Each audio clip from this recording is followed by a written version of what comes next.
waxaanu imanayaa 8 Febraayo 8 Febraayo diinta waa la iga badiyaa culimo waaweyn baa joogta Ridwaan sheekh weyn oo 1982 masaajidkii jamaacada ee Sheekh Madar 1700 iyo 1800 iyo wax ka wacdi jiray ayuu tafsiirka igu dhigi jiray waa 1982 afartan sano ku dhawaad ka hor Ridwaan wuxuu ii dhigi jiray tafsiirka ogaada hargeysa igu dhigi jiray ha marka xadiis baan doonaya ilaahay wuxuu rabaa inuu ka filanno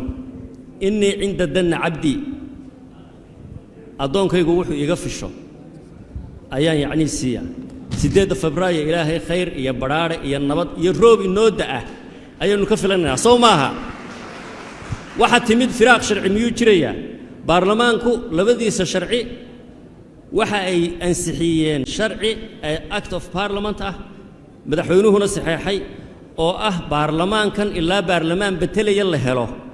isaga sii shaqeynaya xukuumaddu ilaa xukuumad bedelaysa ay timaado way sii shaqeynaysaa